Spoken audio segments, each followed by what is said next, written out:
Your daughter's hairstyle is atrocious. These words, uttered casually, were enough for my wife to shave our daughter's head completely bald. Lysander was only trying to be helpful, yet you paint him as a villain. You're so vicious. My heart turned to ice. I proposed divorce, but she dismissed it with a wave of her hand, convinced I couldn't leave her. It was in that moment, staring into her indifferent eyes, that the chasm between us became terrifyingly clear. We were strangers living under the same roof. Later, consumed by a burning desire to avenge my daughter's humiliation, I orchestrated a public downfall for Lysander. Her response? A sickeningly sweet, almost indulgent tone. Apologize to Lysander right now, and I'll pretend this never happened. I knew then that reason was lost on her. Despair settled in, cold and heavy. In that darkness, a twisted plan took root. I decided we would die, Lily and I. A final, desperate act played out before her eyes. But fate, it seemed, had a crueler twist in store. 3 days after our deaths, the police issued an arrest warrant for Serafina. In a macabre, twisted sense of justice, she had killed Lysander. Yet, for me, it was only the beginning. Today, I arrived at kindergarten to pick up Lily, only to be met with unsettling news. She's already been collected, the teacher informed me, her brow furrowed with concern.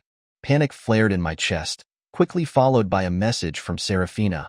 I have Lily. Relief washed over me, so potent it almost buckled my knees. I rushed home, anticipation warring with a knot of unease in my stomach. But the scene that greeted me shattered any semblance of hope. Lily sat on a stool, shoulders shaking with silent sobs, tears streaming down her face. Her lips trembled, pulled into a tight grimace, yet she dared not utter a sound. Serafina loomed over her, a pair of electric clippers buzzing menacingly in her hand, methodically carving away at Lily's scalp. By the time I burst through the door, Lily's scalp was already exposed, a pale, vulnerable expanse of skin. Not a single strand of her once lustrous hair remained. Serafina, clearly inept with the clippers, had clumsily nicked Lily's ears, drawing beads of blood that trickled down her neck and stained her clothes, a horrifying spectacle. Lily's eyes, wide and brimming with unshed tears, snapped towards me. The sight of me seemed to break the dam of her control. A heart-wrenching wail tore from her throat. "Daddy, Mommy's shaving all my hair off. Daddy, my ears hurt so much, but Mommy won't let me cry." My gaze was vacant, fixed on the grotesque scene unfolding before me. Disbelief warred with a rising tide of horror. What was happening? Was this Serafina? My Serafina? Why would she do this? Why would she butcher our daughter's beautiful hair? Lily's hair was her pride and joy. Thick, raven black, it shone with health. She'd often boast about how much her friends at kindergarten admired it. I loved styling it into braids and ribbons, cherishing those quiet moments of connection. But why? Why this brutal act of destruction?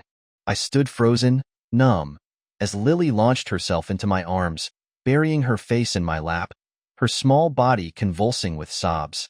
Each sob was a shard of glass piercing my heart. A cold, visceral rage began to simmer within me as I stared, aghast, at Serafina. Meeting my bloodshot eyes, she flinched, avoiding my gaze. A pathetic, weak defense tumbled from her lips. I'm doing this for her own good. My hands trembled as I reached for tissues, dabbing at the blood welling from Lily's ears. I rummaged for the first aid kit, my movements jerky and frantic. She's a girl. Girls with no hair get laughed at. Serafina's voice was shrill, laced with a bizarre, twisted logic. Serafina was a woman herself. She knew the cruelty of children, the sting of social ostracization. She couldn't be so blind. Just weeks ago, we had been, if not happy, then at least a semblance of a functioning family. Now we were plunged into this nightmare. Lysander said her hairstyle was atrocious, she continued, her voice flat, devoid of emotion. He suggested I shave it off. He's a celebrity, Edmund. His sense of style is beyond your comprehension. I'm doing this for Lily. My eyes widened, locking onto her cold, unwavering stare. Lysander. Of course. Her high school sweetheart, the unattainable ideal she'd always held aloft. Lysander, the ghost that haunted our marriage. He had returned from overseas just days ago, his arrival causing a media frenzy. Lysander, the internationally renowned idol, the singer, the dancer, the object of millions of adoring fans.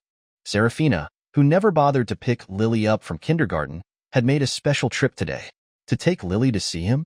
And Lysander, with a casual flick of his wrist, dismissing our daughter's appearance, had prompted this butchery.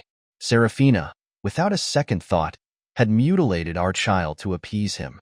A chill deeper than ice settled in my bones. My body began to tremble, not with fear, but with a bone-deep, resonating fury. Foolishly, I had allowed myself a flicker of hope, a naive belief that she might be acting out of some twisted maternal instinct. But no, it was always about him, always Lysander. Lysander says one word about her hair, and you shave her head? My voice cracked, raw with disbelief and rage. Serafina, do you even have a heart? My gaze, I knew, was glacial, piercing. She shifted uncomfortably under its weight, a nervous tick pulling at her neck. Lysander was just trying to be helpful, she repeated, her voice rising in defensiveness. You twist everything he says. You're so venomous, Edmund. Hearing her defend him, shield him, my heart felt hollowed out, a gaping wound exposed to the Arctic wind. With trembling hands, I finished bandaging Lily's ears, then gently coaxed her into her room, promising cartoons and ice cream. Turning back to Serafina, my voice was a low, gravelly rasp, each word a hammer blow. Serafina, I said, each syllable weighted with finality, we're getting divorced. Her eyes widened, genuine shock momentarily eclipsing the icy indifference. A flicker of something akin to panic crossed her face. Divorce? She echoed, the word hanging in the air, heavy with disbelief. She studied me, her initial bewilderment slowly morphing into a chillingly knowing smirk. A cruel, dismissive laugh escaped her lips. Edmund, are you serious? Is this some pathetic attempt to get my attention? She waved a dismissive hand. I told you, Lysander was being kind. Why are you so fixated on him? Do you honestly think your taste in hairstyles is superior to a global superstar? Don't be ridiculous. Lysander, Lysander, Lysander. His name, a constant, grating refrain, was a knife twisting in my gut, each syllable a fresh wound. The years of accumulated disappointment, the slow, insidious erosion of my love, had coalesced into an insurmountable chasm of despair. I had known about their past. I had tried to be understanding, to be the bigger person. But now, they were closer than lovers, their bond forged in a shared disdain for me, for our daughter. Suddenly, I moved, each step deliberate, measured. I advanced towards her, my presence a suffocating weight in the room. Serafina, I repeated, my voice low and dangerous. I mean it. I want a divorce. For Lily. For myself. For whatever shred of dignity I had left. But Serafina, blinded by her obsession, remained unmoved, arms crossed, a picture of disdainful indifference. You're such a child, Edmund, she scoffed. So dramatic.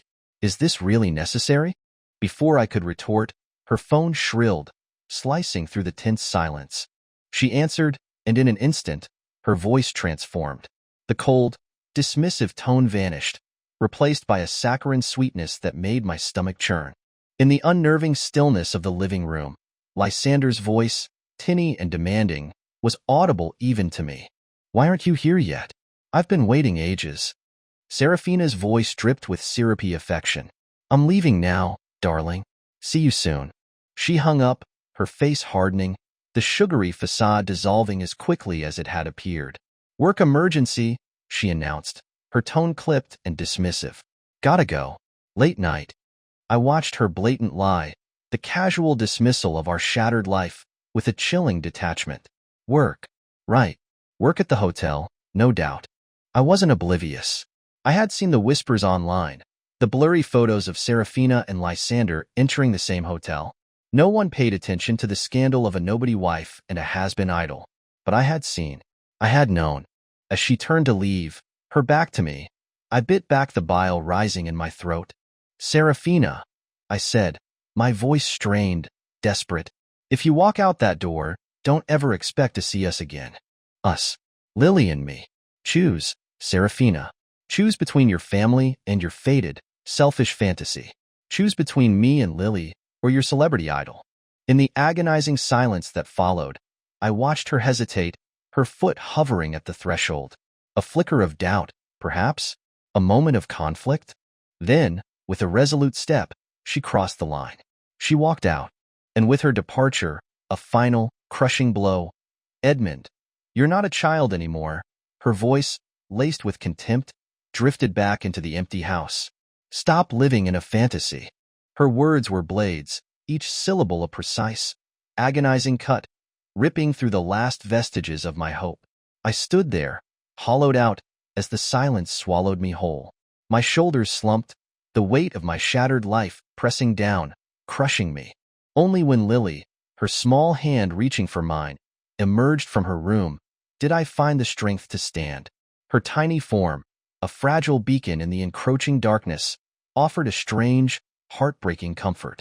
I pulled her close, burying my face in her soft hair, my fingers brushing against the prickly stubble of her shorn scalp. "Lily Pad," I whispered, my voice thick with unshed tears, "would you like to come away with Daddy? To a place where Mommy isn't?" Serafina didn't want us. Fine. We didn't need her either. A dark, desperate thought began to coalesce in my mind. I wanted to die. Not truly die, not yet, but a death that would be seen. A death that would finally, irrevocably, shatter her carefully constructed indifference. Lily, bless her brave little heart, nodded fiercely, without a moment's hesitation. She, too, had given up on her mother. From the moment Lily was born, Serafina had been distant, detached, as if Lily were some inconvenient afterthought, not a cherished part of her life. Birthdays were routinely skipped, replaced by work trips. Later, I discovered the truth. Those trips were flights overseas, clandestine rendezvous with a ghost from her past. Lysander, his birthday, just one day after Lily's. She would spend lavishly on flights and hotels to celebrate his birthday, while our daughter's special day passed unnoticed. And I, the ever-patient, ever-forgiving fool, would make excuses for her, telling Lily that Mommy was just very busy. But how many years of busy could a child endure? Eventually, Lily stopped asking where Mommy was going. Instead, she would simply sit by the window, her small face pressed against the glass, silently watching the empty street, waiting for a mother who would never truly come home. Perhaps some dormant flicker of guilt pricked at Serafina's conscience. The next day, she unexpectedly returned home early. A lavish spread of food adorned the dining table. Serafina, exhausted, lay slumped over the table, fast asleep. Lily and I, oblivious to this domestic tableau, returned home late that evening. Stepping into the house, the sight of the laden table, the sleeping Serafina, stirred a confusing mix of emotions within me. Did she love me? Perhaps, once, she had. Did she love Lily? I honestly didn't know. I couldn't fathom why she seemed so indifferent to our daughter. The circumstances of Lily's birth were telling. Serafina's due date had been days earlier, yet she had stubbornly held on, determined to give birth on a specific date. The day before Lysander's birthday. Only when the doctors warned of fetal distress had she finally relented, allowing Lily to be born. Even then, it seemed, Lysander had been the unspoken, unseen presence in the delivery room. Had she ever truly loved me? A bitter taste rose in my mouth. My heart ached with a dull, persistent throb. I ushered Lily into her room, then turned back to find Serafina stirring, her eyes bleary with sleep. "Why are you so late?" she mumbled, her voice thick with exhaustion. "Lily had a field trip today," I replied, my voice flat, devoid of inflection. "We went out for dinner afterwards." Silence descended. Serafina stared blankly, the concept of Lily's school life, her small milestones, completely foreign to her. She knew nothing of Lily's world. She rose abruptly, walked to the dining table, and with a sweep of her arm, sent the entire feast crashing into the trash can. My brow furrowed. "Serafina, that's a terrible waste." Her control snapped. With a guttural cry, she grabbed a plate and hurled it at the floor. Ceramic shattered, shards scattering across the room, splattering food debris onto my clothes.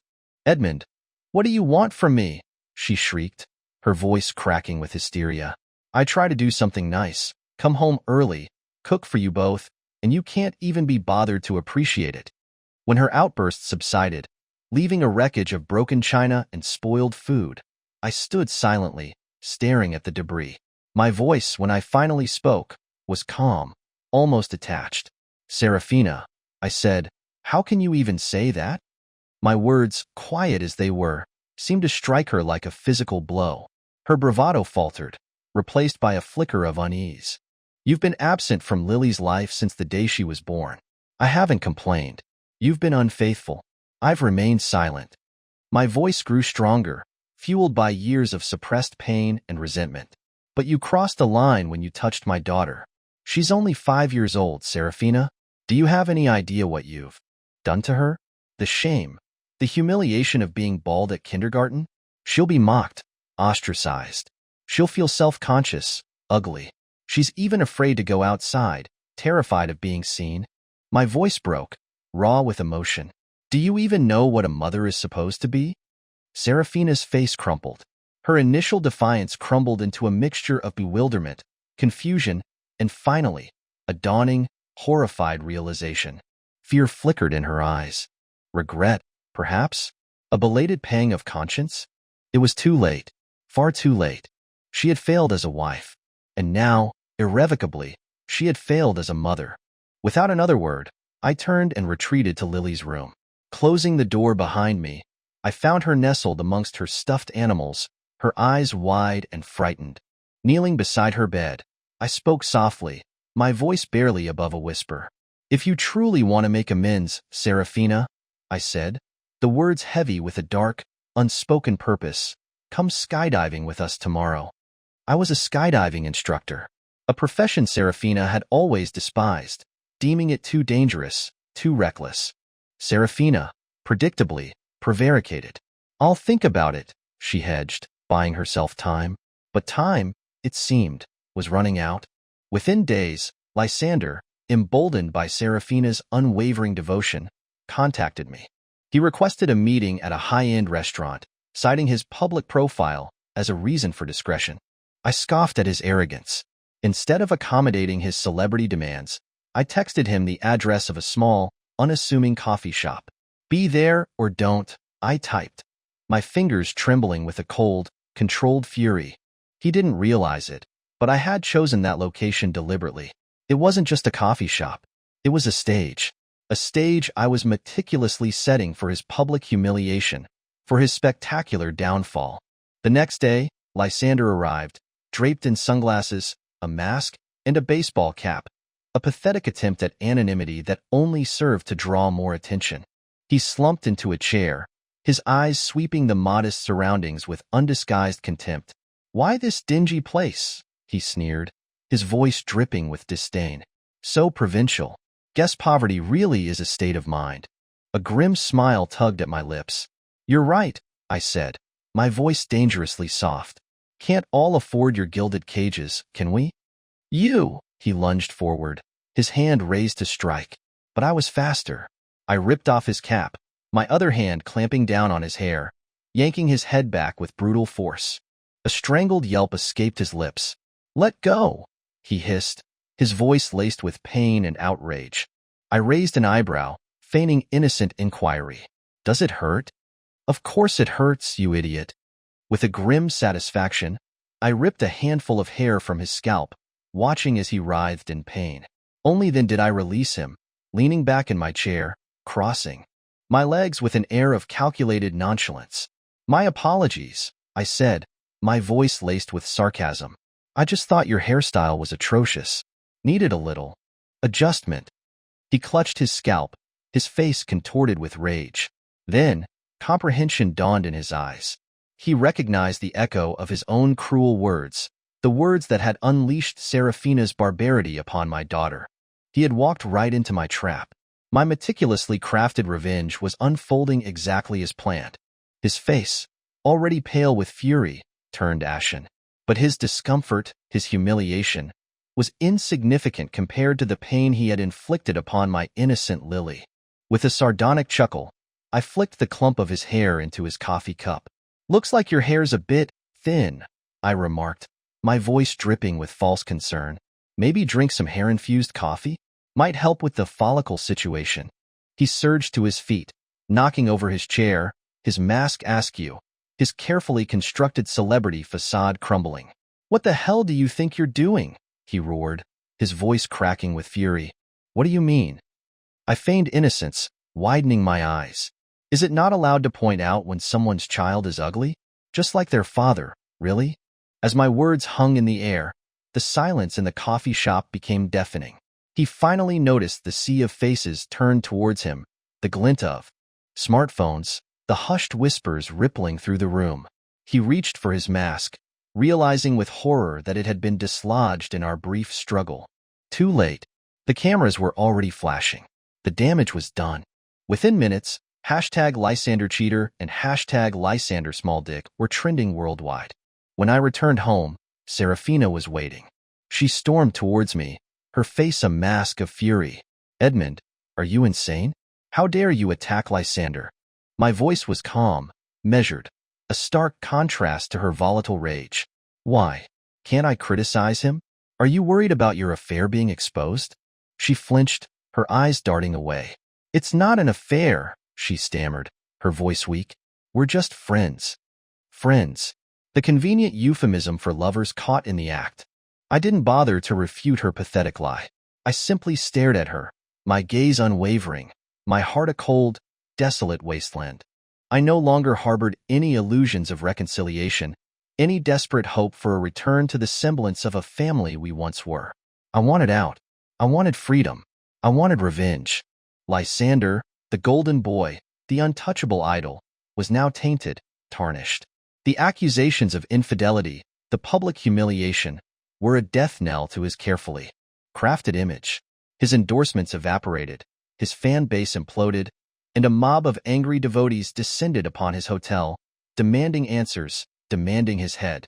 Lysander remained silent, cloistered in his gilded cage, refusing to address the storm of outrage he had ignited. His silence, however, spoke volumes. It was a tacit admission of guilt. He was a cheater. He was a homewrecker. He was finished. And now, stripped of his fame, his fortune, his adoring fans, would Serafina still cling to her delusional fantasy? Would her devotion to Lysander, the fallen idol, remain unwavering? I watched her, my gaze searching, probing, a sliver of desperate hope still clinging to the ruins of my heart. Perhaps, just perhaps, seeing Lysander's true, ugly face exposed, she might finally turn back to us. But my hope, as always, was a fragile, foolish thing. Her lips parted, and the words that emerged shattered the last vestiges of my foolish optimism. "Edmund," she began, her voice sickeningly reasonable, placating. "I know there's been some misunderstanding between you and Lysander. We can sort it out. You shouldn't resort to such childish tactics, smearing his name." Her tone softened, becoming almost cajoling, condescending. "Just apologize to Lysander, Edmund. Make amends, and we'll forget this whole thing ever happened." Her words, meant to placate, to manipulate, were a final, crushing blow. She hadn't asked why I had done it. She didn't care about Lily's pain, about my rage, about the years of betrayal and neglect. All that mattered was Lysander. Protecting Lysander. Saving him from the consequences of his own arrogance and cruelty. A wave of despair, vast and suffocating, washed over me, drowning the last embers of my hope. Why had it come to this? How had we, once so deeply in love, become such bitter, irreconcilable enemies? I remembered our university days, the heady rush of young love, the shared dreams, the promises whispered in the twilight. I had worked tirelessly, scrimping and saving, sacrificing meals to buy her a simple silver necklace. She had wept when I presented it to her, her fingers tracing the delicate chain, her eyes shining with unshed tears. "Edmund," she had whispered, her voice choked with emotion. "Take it back. Return it." "Why?"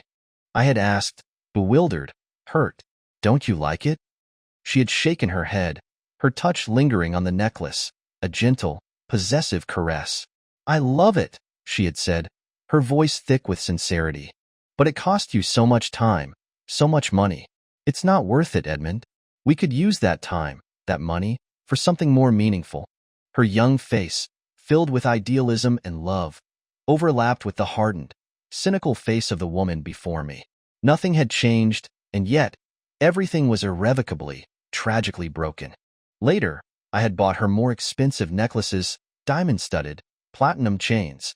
But the light in her eyes, the genuine emotion, was gone, replaced by a cold, calculating indifference. Perhaps, the necklace itself had never been the point. The true treasure had been us, the naive, hopeful, loving us that no longer existed. My mind cleared, sharpened by a chilling resolve. Apologize to Lysander? I echoed, my voice calm, almost serene. Perhaps, but I have a condition. She raised an eyebrow, a smirk playing on her lips. She thought she had one. She thought I would grovel, beg for forgiveness, anything to appease her, to salvage what was left of our shattered marriage. Name it, she said, her voice laced with condescension. Tomorrow, I said, my voice unwavering, you, me, and Lily. We're going skydiving. Her brow furrowed. Skydiving? Tomorrow? I have commitments. But my gaze, cold and unwavering, locked onto hers. The arrogance, the indifference, faltered. Something shifted in her eyes. A flicker of uncertainty, a tremor of fear, perhaps even a ghost of regret. She shook her head, as if trying to dispel a sudden, unwelcome premonition. Fine, she conceded, her voice tight, unnatural. We'll go skydiving. She turned and walked away, disappearing into the night. She didn't know it, but that decision, that seemingly insignificant concession, would haunt her for the rest of her life. I returned to Lily's room, finding her curled up in bed, her small body trembling. I stroked her head, but she flinched away, recoiling from my touch. My heart ached. The damage was done. The trust was broken. I had failed to protect her, but her hair, blessedly, was beginning to grow back. Soft, downy fuzz was sprouting across her scalp. I had bought her a collection of colorful hats and whimsical wigs. The cloud of despair that had enveloped her was slowly, tentatively, beginning to lift. I leaned closer, whispering into her ear. Lily pad, I murmured, my voice gentle, soothing. How about we go skydiving tomorrow? Just you and Daddy? Okay, she whispered back, her voice small but firm, without a moment's hesitation. Skydiving. The minimum age was 5, and Lily, just barely 5, had passed all the weight and safety requirements with flying colors. I had taken her once before, on her 5th birthday. She had loved it. Exhilarated, fearless, she had soared through the sky, laughing into the wind. Again, Daddy, again, she had cried, her eyes shining with pure joy. This time, we would go again. But this time, it wasn't about joy. It was about letting go of the pain, the betrayal, the shattered dreams, letting go of Serafina, and maybe, just maybe, finding a new beginning, just Lily and me, soaring free, above the wreckage of our past. The next day, we set off early. The weather was exceptionally clear, the wind ideal for skydiving. It was as if even the elements were conspiring in our favor. Glancing at Serafina beside me, I saw she was engrossed in a phone call. Sorry, darling, something came up today. I'll see you tomorrow. Her voice was saccharine sweet, yet strained. A petulant whine echoed from the phone. What could possibly be more important than me? I'm telling you, Serafina, if it weren't for your husband, I wouldn't be trapped in this hotel. Hearing this, a sharp, involuntary laugh burst from me. He was still holed up in that hotel? Still hadn't issued a public statement? He probably believed that by ignoring the scandal, it would simply fade away. Fool. He had no idea I had unleashed an army of online influencers and paid commentators to fan the flames. This wouldn't be dying down anytime soon. Not for at least a month. Serafina shot me a venomous glare, then resumed her honeyed reassurances to Lysander. Hanging up, she turned to me, her voice brittle. Remember what you promised me. Of course, I replied, my tone flat. As we boarded the plane, Serafina's face was ashen. She refused to look down, her knuckles white as she gripped the seat, punctuated by sporadic, piercing shrieks. Edmund, I told you this job was too dangerous, and you brought Lily. Are you trying to kill us? I ignored her tirade, focusing solely on Lily's eyes. With her shorn head, she looked even more like a fearless, resolute little knight. "Scared, Lilypad?" I asked gently. Her small voice, clear and strong, resonated above the engine's roar. "Not when I'm with Daddy." A bittersweet smile touched my lips. A single tear escaped my eye, instantly snatched away by the fierce wind. "Good girl," I murmured, my voice thick with emotion. I held Lily close, entrusting Serafina to my colleague, gesturing towards her with a subtle nod. To my colleague I said, "Make absolutely certain she lands safely." My colleague chuckled, clapping me on the shoulder, a knowing, almost conspiratorial grin spreading across his face. He assumed I was concerned for Serafina's well-being. He had no idea that my real concern was that she would survive, oblivious to the news of our deaths. The wind whipped at my face, stinging my skin. Holding Lily tightly, I noticed her eyes were alight with excitement, completely unfazed by the dizzying height. I glanced towards Serafina, a shrieking, pale figure in the distance, her eyes squeezed shut, seemingly on the verge of losing control of her bladder. She hadn't even spared us a single glance. One last look at her, a final, silent farewell. Then, I subtly adjusted our trajectory, veering away from the designated landing zone, towards our new beginning, towards oblivion. I instructed my colleague to tell Serafina I was dead, that Lily and I had perished together. Later, my colleague recounted that upon landing, Serafina's legs had buckled beneath her. She had collapsed onto the ground, a trembling, broken heap, unable to stand. A stream of curses directed at me pouring from her lips. That was exactly what I had intended. I knew she loathed anything remotely adventurous, anything that disrupted her carefully curated comfort zone. That was why I had always kept my profession a secret from her, carefully skirting around the details of my work. Whenever skydiving was mentioned, a look of withering disdain would contort her features.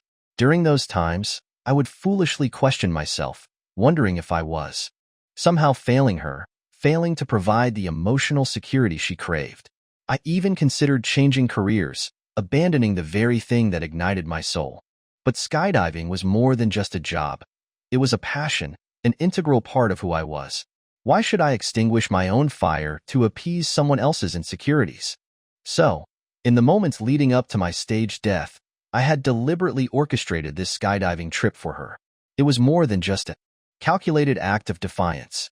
It was a brutal, undeniable confrontation with her own prejudice, a stark exposure of her own narrow-mindedness.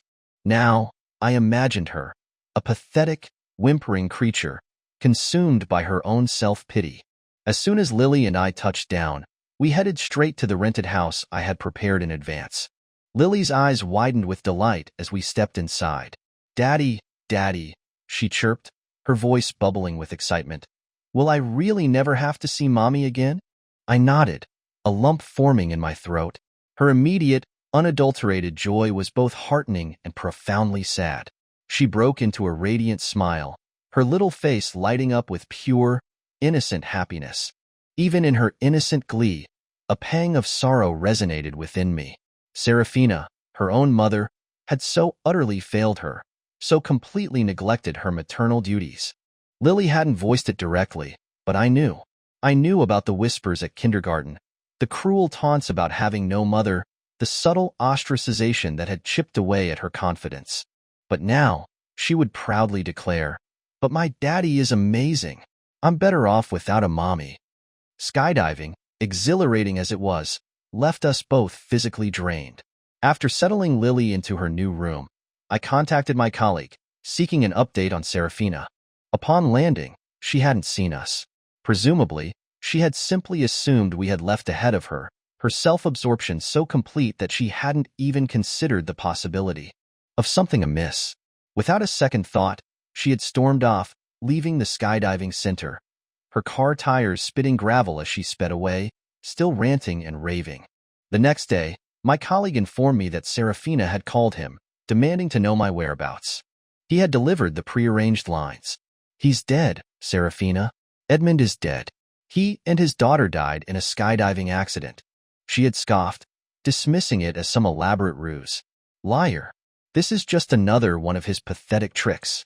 On the third day, she called again, her voice laced with a tremor of unease. Where is he? Tell me where Edmund is hiding. My colleague repeated the script, his voice somber, unwavering. Madam, I'm telling you the truth. Edmund and his daughter are gone. They died on that jump. We haven't even recovered their bodies. It was a tragic accident. The unwavering conviction in his voice seemed to finally penetrate her wall of denial. Doubt, then a dawning horror, crept into her tone. Her bravado began to crumble. Her voice faltered, losing its edge of arrogance. Her lips paled, her head shaking in frantic denial. Lying, you're lying. She descended upon the skydiving center like a whirlwind of frantic energy, smashing anything within reach, grabbing anyone she encountered, demanding answers, demanding to know where I was. But no one could give her the answers she desperately sought. No one could pierce the veil of my carefully constructed illusion. She was unraveling. She was losing her grip on reality. She even demanded to skydive again, a desperate, illogical attempt to somehow rewrite reality, to prove that it was all a terrible nightmare. But this was no dream. This was my meticulously crafted fabrication, my final, devastating act of revenge. I knew, in those initial panicked calls, she wasn't searching for me. She was searching for the man who would apologize, the man who would bend to her will, the man who would validate her delusion and exonerate Lysander. She was searching for the man who would beg for forgiveness and agree to publicly recant his accusations against her idol. But then, when the chilling finality of my death began to sink in, a different kind of panic took hold. A primal fear of loss, a terrifying realization of the void I had left behind. In her eyes, I had always been the ever-present, ever-loyal dog, the constant shadow at her heels, incapable of leaving, incapable of existing without her. Did she love me? Perhaps, in some distorted, self-serving way. Perhaps, back when I had painstakingly saved every penny to buy her that first, inexpensive necklace, a flicker of genuine affection had sparked within her. But all of that, whatever fragile spark might have existed, had been irrevocably extinguished by Lysander's toxic presence. Lysander, the catalyst for our destruction, was now reaping the whirlwind of public outrage. His own fans, once adoring, now besieged his hotel, demanding answers, demanding accountability for his betrayal. Lysander was teetering on the brink of a complete meltdown. He frantically called Serafina, desperate for her support, for her intervention, but her phone remained stubbornly unanswered. Then, with a decisive click, Serafina unlocked his hotel room door. Lysander, his brow furrowed in irritation, began to demand an explanation for her silence. But Serafina, silent and resolute, advanced towards him, her movements unervingly deliberate. Then, with a sudden, violent motion, she raised her hand and delivered a resounding slap across his face. Lysander recoiled, momentarily stunned. Before he could react, another brutal slap landed, echoing in the opulent hotel suite. Rage contorted Lysander's features. He lunged to his feet, intending to retaliate, to unleash his own fury. But he froze, his eyes widening in terror, as he felt the cold steel of a blade press against his throat. Serafina's voice, trembling but ice-cold, cut through the tense silence. It's you. It's you who killed him. If it weren't for you, none of this would have happened. Lysander, his carefully constructed world collapsing around him, finally snapped. With a desperate roar, he shoved her away with brutal force. Serafina, are you insane? What the hell is wrong with you? Weren't you supposed to bring Edmund here? To make him apologize? Where is he? His words seemed to trigger something within her, a horrifying shift in her fractured psyche. Her eyes, once sharp and calculating, now held a vacant, disturbingly dull quality. He's dead, she murmured, her voice flat, devoid of emotion. Huh. Lysander stared at her, bewildered, disbelieving. It's all because of you, she repeated, her voice barely audible. Lysander, his own panic escalating, grabbed her shoulders, shaking her violently. Edmund is dead? How could it possibly be my fault? Then, a cruel, chilling laugh escaped his lips. Edmund is dead? That's hilarious. He's finally out of the picture. His laughter abruptly ceased, replaced by a sneer. His biggest problem, wasn't I? You shaved his precious daughter's hair because of me. You turned against him. You destroyed your own marriage for me." Lysander leaned closer, his voice dripping with venomous triumph. "Seraphina, you cheated on him, and you promised to bring him here to grovel at my feet. Tell me, Seraphina, who's really the disgusting one here?" His words, like acid, seared through her already shattered mind. Her body began to convulse, tremors racking her frame. Her eyes, once cold and calculating, now reflected only emptiness, a terrifying void.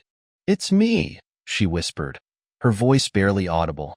Lysander cackled, a sound devoid of joy, filled only with a self-serving, twisted satisfaction. "That's right, Seraphina. You killed your husband. You killed your daughter." "I killed my husband and my daughter." Her mind, it seemed, had lost all agency, all capacity for independent thought. Every memory of her cruelty, every echo of her neglect, became a fresh, agonizing wound, an unbearable torment. Suddenly, Lysander gasped, his eyes widening in disbelief, pain erupting in his chest, blood blossoming across his pristine white shirt. Looking down, he saw the hilt of a knife protruding from his chest, embedded deep within his heart. Seraphina's face was a mask of manic fury, her eyes wide with a terrifying, unhinged rage. "Die!" she shrieked, her voice cracking with hysteria. "Just die!" Lysander choked, blood gurgling in his throat, his life draining away in a crimson tide. His eyes, wide with disbelief and terror, stared sightlessly at the ceiling. He died, utterly bewildered. Even in his final moments, he couldn't comprehend it. Seraphina, who seemed to worship him, who had sacrificed everything for him, had become his executioner. Seraphina, in a desperate, clumsy attempt to escape the consequences of her actions, fled the scene, leaving the murder weapon clutched in Lysander's lifeless hand, a pathetic charade of suicide. But within an hour, police sirens wailed, converging on the hotel. An arrest warrant for Seraphina was issued. Unbeknownst to Seraphina, one of Lysander's obsessive fans, a private, unseen audience to her descent into madness, had been hiding in the closet, recording every moment of the confrontation, every chilling word, every brutal act.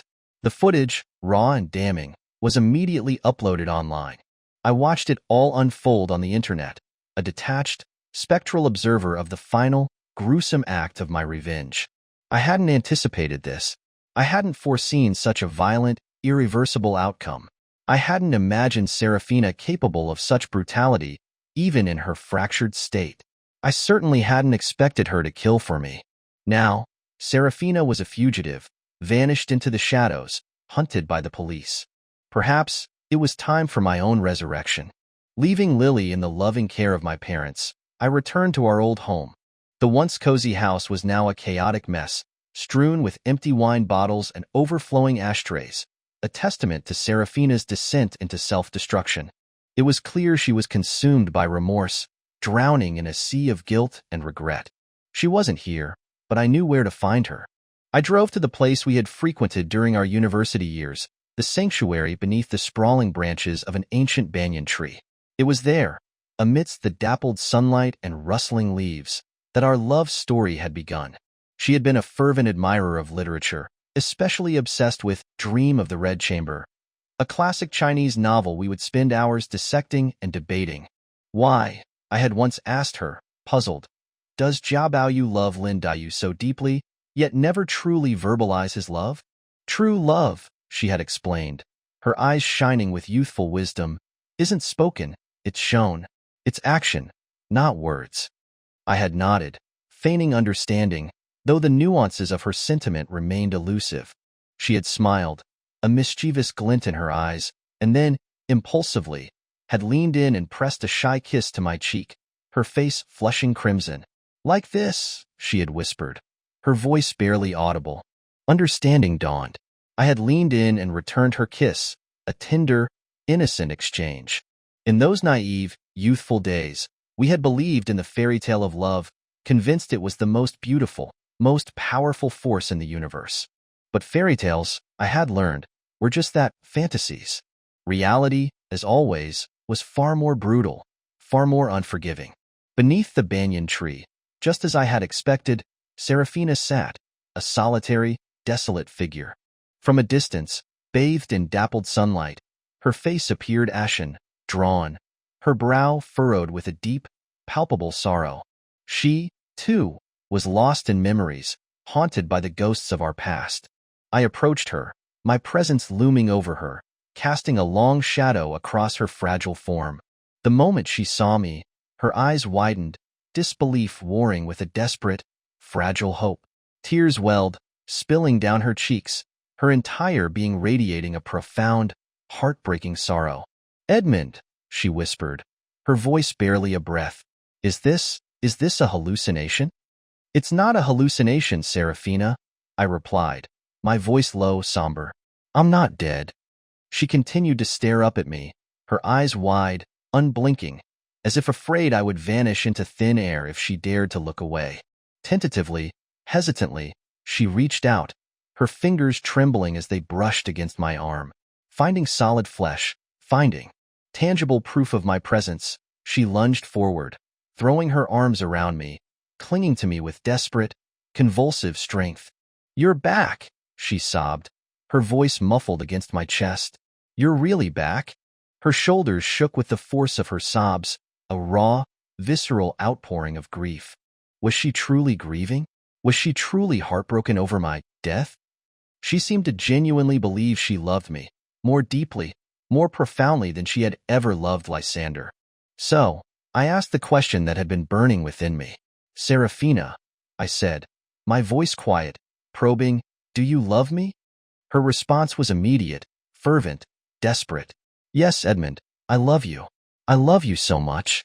Do you know," she continued, her voice laced with a strange, twisted pride, "I killed Lysander for you. It's all his fault." "No," I interrupted gently, cutting through her self-serving narrative. "Lysander was a catalyst, yes, but the primary responsibility lies with you." She froze, her body rigid, her eyes widening in confusion. "You did everything Lysander told you to do," I continued, my voice steady, unwavering. "Lysander returned, and you abandoned everything, everyone, to chase after him. You became his puppet. Lysander criticized Lily, and instead of defending her, you actually agreed with him, internalizing his cruelty as your own truth. Lysander dismissed me, and you, too, dismissed me, devaluing my worth, my feelings, my very existence. But did you ever stop to consider," I asked, my voice softening, yet retaining its unwavering resolve, "that you were the one inflicting the deepest wounds? That you were the source of our pain? You wounded a daughter who yearned for her mother's love. You wounded a husband who loved you unconditionally." She shook her head, her movements frantic, desperate, as if trying to physically dislodge the truth from her mind, to deny the undeniable reality of her own culpability. No, I was wrong. I was so wrong." I took a step back, breaking her physical contact, creating a distance between us, a chasm of emotional separation that could never be bridged. "Then prove it to me, Serafina," I said, my voice cold, devoid of emotion. "Prove to me that you understand the depth of your mistakes." The following day, Serafina did just that. She publicly confessed everything. She released a detailed account of her affair with Lysander, exposing his manipulative tactics, his callous disregard for others, the sordid details of their relationship. She ensured that even in death, Lysander's reputation would be irrevocably tarnished.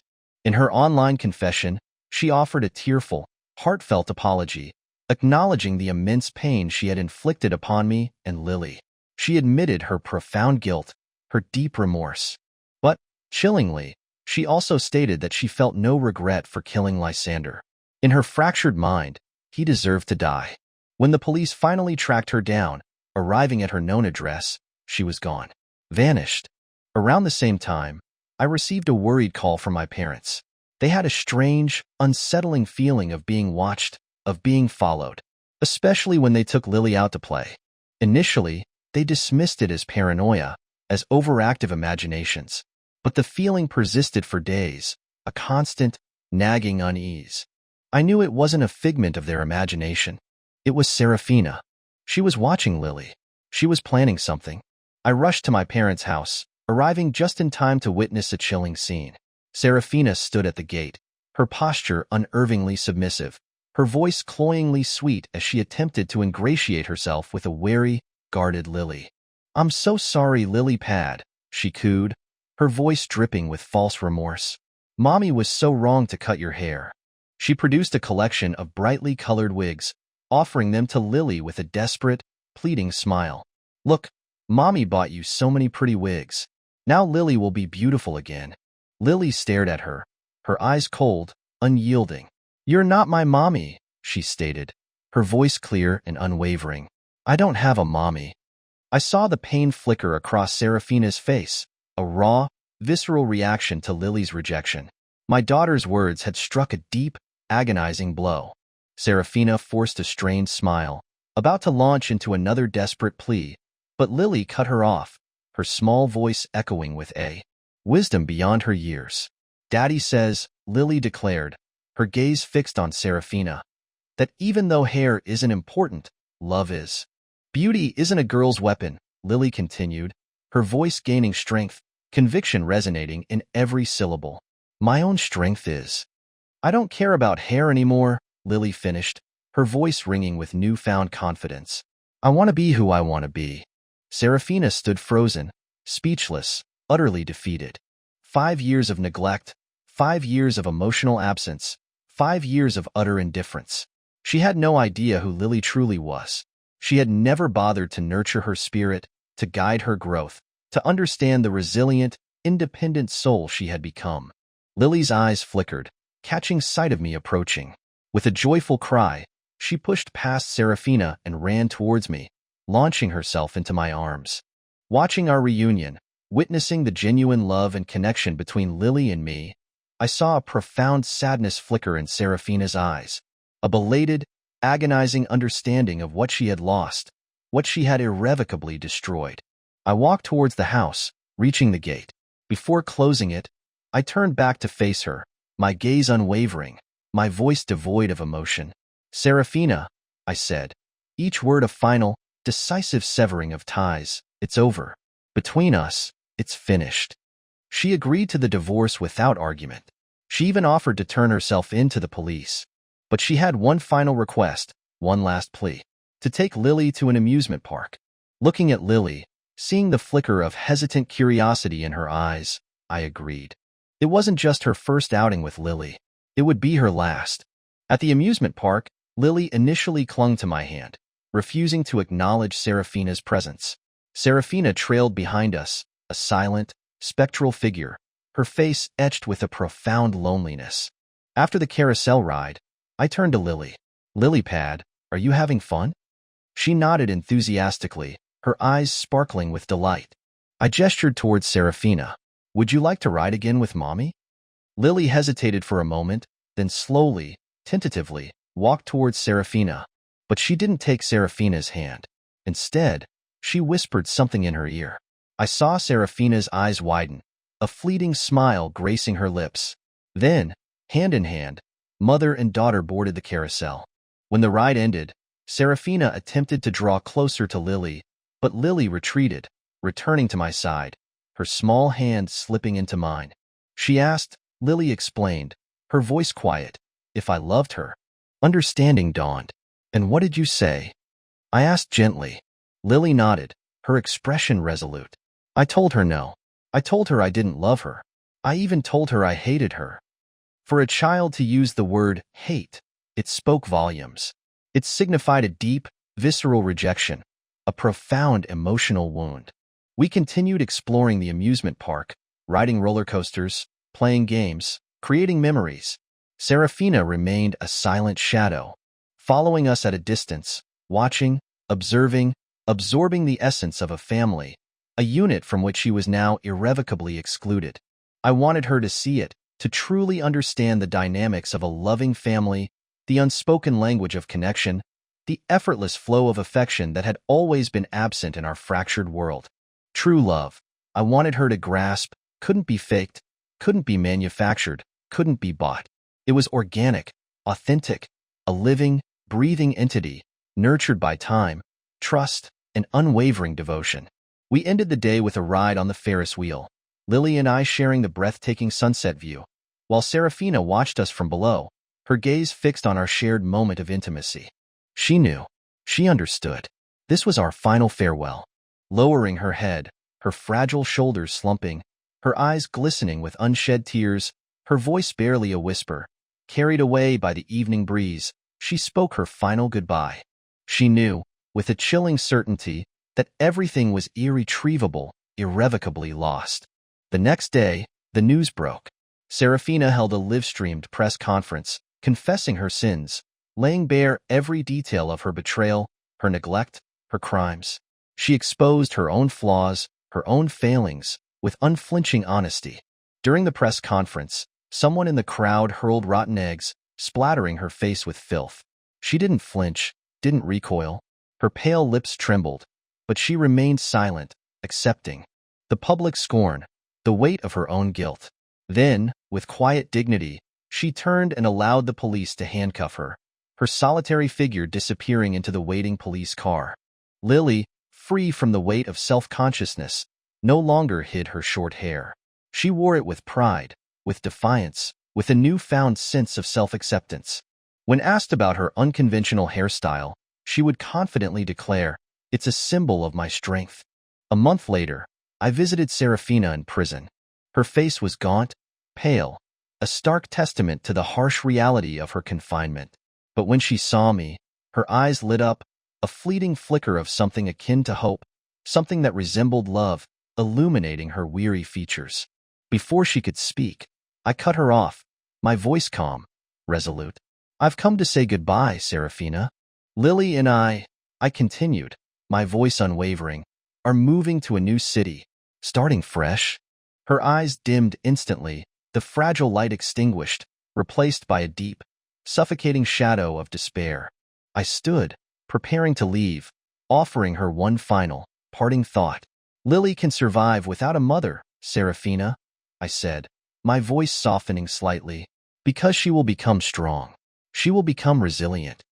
I once believed I couldn't live without you, Serafina, but now I have Lily, and she is all the strength, all the purpose, all the love I will ever need." Finally, I concluded, my voice tinged with a bittersweet melancholy, "I thank you for giving me my beautiful, extraordinary daughter. But this," I said, my voice firm, final, "is where our story ends. Goodbye, Serafina." As I turned to leave, her anguished cries erupted, raw, primal sound of pain and regret, like the broken cries of a wounded animal. Before her imprisonment, she had transferred all her assets, all her wealth, to Lily and me. "Since I failed to give her love," she had said, her voice barely a whisper, "at least let her have material security. Let her have a future I could never provide." I had remained silent, offering no response, no judgment. Then, upon leaving the prison, I had quietly, anonymously, donated every cent of her money to charity. To truly leave the past behind, to embrace a new beginning, there could be no lingering ties, no material reminders of the darkness we had escaped. The light of a new dawn beckoned. Lily and I, together, would become stronger. We would heal. We would thrive. We would build a future bathed in the warmth of unwavering love, a future free from the shadows of the past.